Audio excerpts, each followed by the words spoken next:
menopause and weight gain. These are the two things which mostly go hand in hand. Good afternoon. I am Dr. Neha Gupta. I am a senior consultant in the Department of Obstetrics and Gynecology at Medanta Hospital, Gurugram. अब जैसे जैसे females they enter into their 40s और फिर उसके बाद they start progressing towards the menopause, generally body के physical elements में कुछ चेंजेस होने लगते हैं. The metabolism of the body goes down. There is a redistribution of the body's fat. आप देखेंगे कि ज़्यादातर जो फैट है particularly in the 4th and the 5th decade of life, वो ज़्यादातर आपके वेस्ट के अराउंड और आपके हिप्स के रीजन में एक्यूमुलेट होने लगता है, जिसको हम विसरल ओबेसिटी भी कहते हैं. साथ ही साथ जो मसल की स्ट्रेंथ और जो मसल का मास है वो कम होना शुरू हो जाता है. सो ये कुछ ऐसे चेंजेस हैं जो कि पेरीमेनोपॉज में ही शुरू हो जाते हैं. और इन चेंजेस को एक तो मैं ये कहूँगी कि कुछ हद तक हमें एम्ब्रेस करना चाहिए, because the body is not going to remain the same forever. But at the same time, we should be very mindful of the fact that we do not end up gaining too much weight because of the metabolic changes which are happening at this time. तो इस weight gain को अपने से दूर रखने के लिए हम क्या कर सकते हैं? सबसे पहले हम बात करेंगे थोड़ी about the diet. तो डाइट को लेके बहुत माइंडफुल रहिए, अपने पोर्शन साइजेस के लिए केयरफुल रहें. एक बार में स्मॉल पोर्शंस ऑफ मील्स खाएं. Plenty of fruits and vegetables should be included. There should be intake of healthy fats, whole grains and lean proteins. Processed sugar, packaged foods, preservative वाला खाना, refined flour यानी कि मैदे से बनी हुई चीज़ें, बहुत ज़्यादा unsaturated fats का इस्तेमाल करना, तली हुई चीज़ें, ये सब चीज़ें हमें avoid करनी चाहिए, particularly in this stage and phase of life. Because all of them can lead to an accelerated weight gain. So diet के लिए बहुत conscious रहें. Now the second part is about the exercise. तो जब हम exercise की बात करते हैं, it's important कि आप कार्डियो भी करें और स्ट्रेंथ ट्रेनिंग भी करें. जब हम कार्डियो की बात करते हैं तो एटलीस्ट हर हफ्ते 150 minutes of moderate intensity workout should be done. This can be walking, it can be jogging, it can be some aerobics, it can be swimming, but it is very important to do at least 150 minutes every week. साथ ही साथ जैसा मैंने बताया, क्योंकि muscle mass कम होने लगता है तो स्ट्रेंथ ट्रेनिंग बहुत ज़रूरी है, यानी कि वेट लिफ्टिंग, प्लैंक्स. सो अपने कोर के मसल्स को स्ट्रेंथ करिए, अपने आर्म्स और लेग्स के मसल्स को स्ट्रेंथ करिए, वेट लिफ्ट करिए.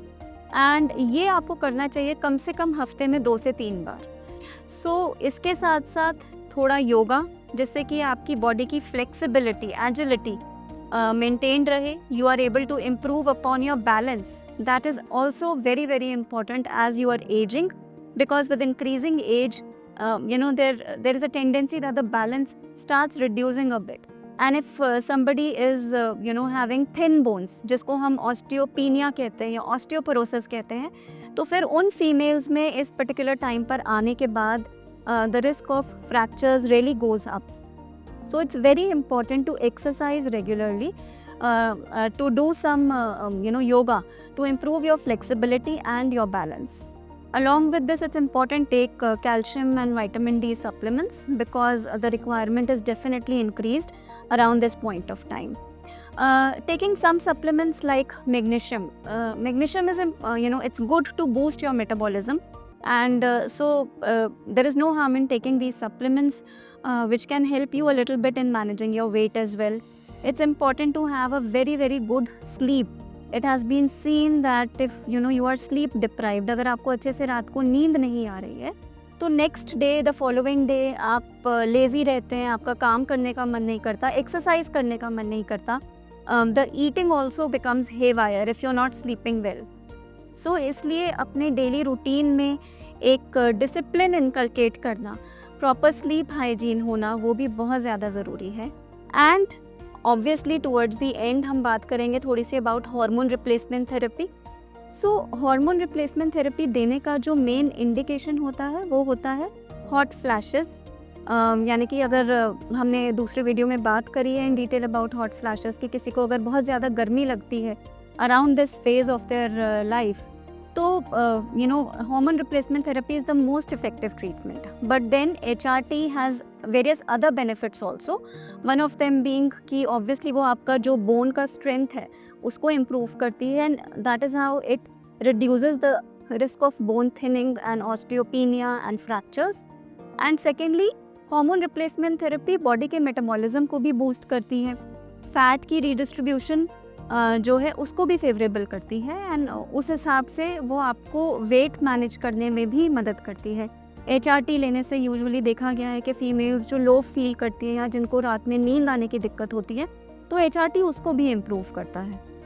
सो yes, HRT has many benefits, but HRT is something जो स्पेसिफिक इंडिकेशंस के लिए दी जाती है, and it has to be prescribed by gynaecologist. So if you are having any issues around perimenopause and menopause, please reach out to the gynecologist. There is a lot that we can do to help you, and that there is a lot that you can do on your own to manage this phase of your life better. Thank you.